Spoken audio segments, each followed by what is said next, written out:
Handang-handa na muling umibig ang kapamilya actress na si Kathryn Bernardo kung sakaling dumating ang lalaking muling magpapatibok ng kanyang puso. Ito ang inamin ni Kathryn sa panayam niya sa Fast Talk with Kuya Bunda ng GMA7 nitong Lunes nang bumisita siya sa programa para i-promote ang upcoming movie nila ni Alden Richard na Hello Love Again. Diretsahang tanong sa kanya ng host na si Boy Abunda kung ready na ba uli magmahal si Kathryn. Mabilisang sagot naman ni Kathryn na yes kahapon pa.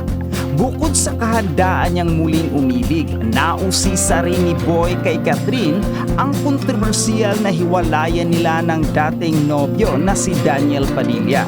Noong November 30, 2023 sa pamamagitan ng magkahiwalay na statement at kinumpirma ni na Kathryn at Alden na nagwakas na ang 11 taon nilang relasyon.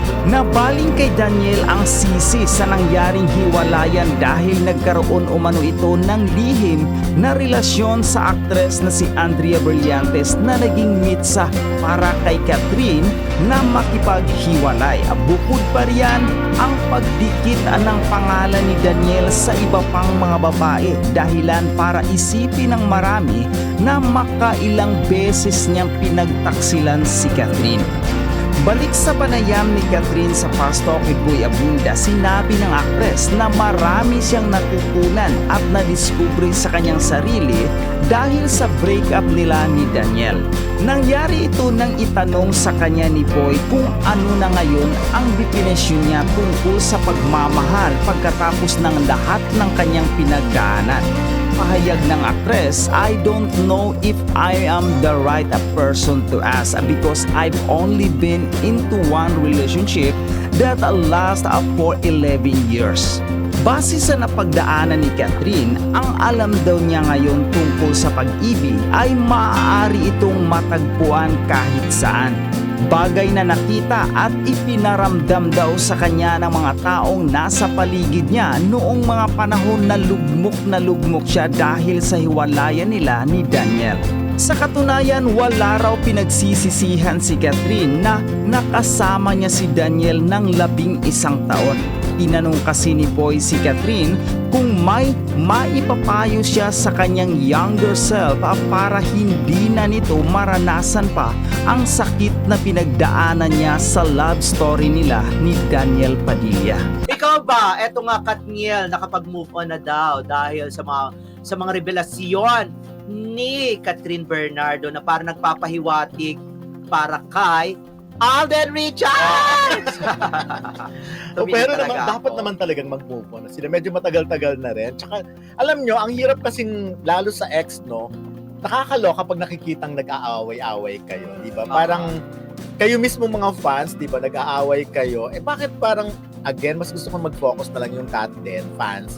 Sa Kat Den, Dad man, huwag nyo nang sagutin pa yung kung ano mo sinasabi ng mga fans ni Daniel or ng Katniel. Kasi ang dami talagang ang daming trigger talaga pag ganyan, trigger sila. Pero alam mo, hindi talaga may iwasan kahit ngayong Min at saka Alden, hanggang ngayon mga dilulu pa rin sila, di ba? Meron at meron pa rin, pero mas malakas pa rin kasi yung katotohanan na nakapag-move on na talaga si Kathryn. At nakita naman natin yung interview kay Boy Abunda.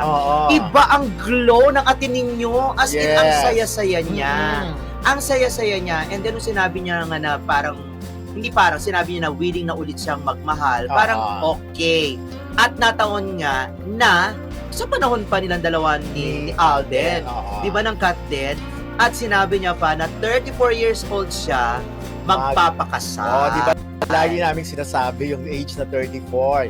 Yan talagang inahabol ng napakaraming artista even before. Oo, mga artista. Mga ganun basta nasa 30s na. Yes. Mga 30s kasi so carry, no? Kung talagang kung sila na ngayon, magbibilang na lang ng mga ilang taon pa. Anong kung sila na ngayon? Sila na Hindi, alam mo eto feeling ko talaga hindi ito sasabihin ni Kathryn kung wala pa silang understanding ni Alden. Oo. Kasi para sabihin mo na willing ka nang magmahal, kunwari, sinabi ni Kathryn na willing niya siyang magmahal pero wala pa naman tayong nababalitang ka-love team niya. Di ba? Or meron pa lang nandiligaw sa akin, meron mga umaaligid-aligid pa lang pero hindi niya ka-love team. ano tayo parang hindi tayo magdidililo na, ay, baka Parang, iba, no? Baka iba, baka meron naliligaw pero iba. Iba hindi. Hindi, tsaka kung may manliligaw, medyo madali nating malalaman yan. Si Catherine, very visible siya sa, alam nyo yun, kahit sa magpunta, nakikita at nakikita. At ngayong panahon na to, si Alden lang talaga ang kaisa-isang lalaki sa showbiz Umiikot. at bagay kay Catherine. At umiikot lang ang mundo ni Catherine sa Yes. showbiz kay Alden. At si Alden umiikot ang mundo niya sa showbiz kay Catherine. Oo. Sorry na, Meron siyang pulang araw pero wala yun eh. Wala, iba Oo, yun alam naman nating career, ano lang yun. Kaya- Ayun, yan pa, speaking of pulang araw with Sanya, syempre, binatikos din si Sanya Lopez tungkol doon dahil kissing scene. Kaya siya nakikisaw-saw daw sa Catherine. Alam niyo, hindi Wala, naman may iwasan oo, talaga hindi may yun. iwasan. Natatanong and event, talaga naman magkasama sila sa pulang araw. Nagkataon lang na naitanong ni Boy Abunda. Pero kung ako naman, huwag niyo nang awayin si Sanya. Alam niyo namang walang chance. Oo nga, ano ba naman kayo? Huwag masyado insecure Huwag kasi. niyo masyadong angkinin si Alden dahil may iba't pang trabaho diyan. Pag nasa Catherine siya, kay Catherine siya. At mas madalas niya kasama si Catherine. At saka nakaselyado na, nakakandado na si Alden kay Catherine. Nakapadlock na yan. Kumbaga safety deposit box na yan. At ang susi lang yan, at ang merong susi lang yan, silang dalawa lang. Correct. Parang kumbaga nakaposas na silang dalawa Nakaposas sa isa't na yan isa. sa isa't isa. Itapon nyo na yung susi para wala nang kalasan. Hindi, Ayun. totoo yun. Para mas mas maging happy lang ang Catherine. Kasi talagang wag nating haluan ng negativity. Kasi masaya silang dalawa eh. Like ngayon nakita ko nga yung sinasabi, kuhang-kuha na nila ang galawan ng isa't isa, di ba? Oo. Gayang-gaya ni Alden si Catherine. Si Catherine, gayang-gaya. At hindi lang yun, talagang hindi nakakatanggi si Alden kay Catherine. Yes. Pag sinabi ni Catherine, TikTok tayo. Oo. Noon kasi medyo, TikTok. noon nahihiya-hiya pa eh. Parang ayoko naman siya. Oo, Ngayon. ngayon talagang biruin mo sa airport pa lang TikTok gumaganon-ganon na sila, 'di ba? Parang ito talaga yung love team na ito talaga yung panahon ni Alden na hindi iba.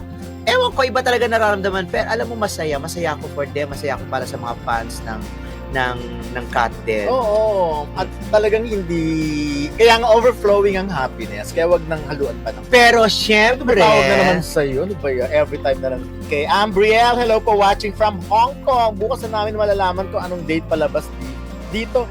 Pwede po niyong papanood na ngayon. Ang halimbawa, bukas niyo malalaman kung kailan papalabas yung Hello Love Again. Yes. Doon. Well, malamang mga 15 yan. Okay. November 15.